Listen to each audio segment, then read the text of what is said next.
গতরাত ১টার দিকে কাশিমপুর কেন্দ্রীয় কারাগার থেকে ছাড়া পান তিনি। এর আগে ভুল স্বীকার করে তার বিরুদ্ধে হওয়া ২৬টি মামলা প্রত্যাহারে দুদকের আবেদনের পর তাকে মুক্তির আদেশ দেন উচ্চ আদালত। গাজীপুর থেকে ফিরে জুনায়েদ আল হাবিবের রিপোর্ট। দিনের পর দিন ঘুরে বেড়িয়েছেন আদালত পাড়ায়, বারবার আর্তি জানিয়েছেন চার দেয়ালে বন্দি হতভাগা মানুষটি আবু সালেক নয়, তার নাম জাহালম। কেউ শোনেনি তার বুক ফাটা আর্তনাদ, উল্টো ন্যায় বিচার চাইতে গিয়ে বারবার শিকার হয়েছেন বঞ্চনার। অনাহারে অর্ধাহারে তিনটি বছর কেটে গেছে জাহালমের পরিবারের।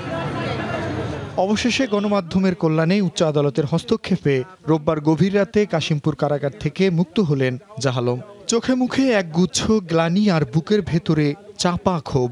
সরল কণ্ঠে বলে গেলেন, এমন পরিণতি যেন আর কারো না হয়। তার সঙ্গে যারা এমন করেছে রাষ্ট্রের কাছে তাদের বিচারও চাইলেন তিনি। জীবনে চিন্তা করে নেয় যে আমি জেলে বাড়িতে পারবো, মিথ্যা মামলা, এত মামলা। জজ সাহেব দেখছে যে আমি এই ছবি আর মিলে কয় আমি দি বলে সেই লোক, আর সাক্ষীরা তারাও বলতে আমি দি বলে সেই লোক, কিন্তু আমি তো এসব শুনতে কোনো কিছুই জানি না।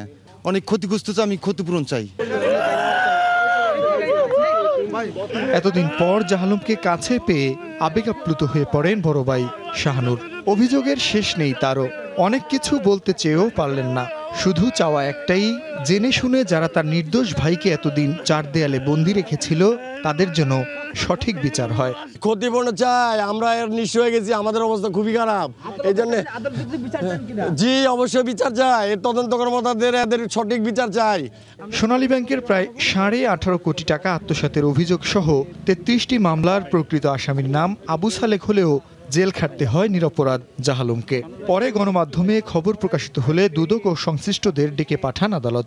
শুনানি শেষে আদালত জাহালমকে মুক্তির আদেশ দেন। দুদক স্বীকার করেছে যে ভুল হয়েছে এবং তাই দুদকের এই স্বীকারোক্তির প্রেক্ষিতে হচ্ছে আজকে তাকে মামলার দায় থেকে তারা অব্যাহতি দেওয়ার জন্য বলেছে এবং তার প্রেক্ষিতে আদালত আজকে রিলিজ দিয়েছে। এই ঘটনাকে জজ মিয়ার কাহিনীর সাথে তুলনা করে আদালত দোষীদের চিহ্নিত করতে দুদক আইনজীবীদের নির্দেশ দেন। যদিও দুদক আইনজীবীর দাবি এ ঘটনায় তাদের কোনো গাফিলতি নেই। জুনায়েদ আল হাবিব, সময় সংবাদ, ঢাকা।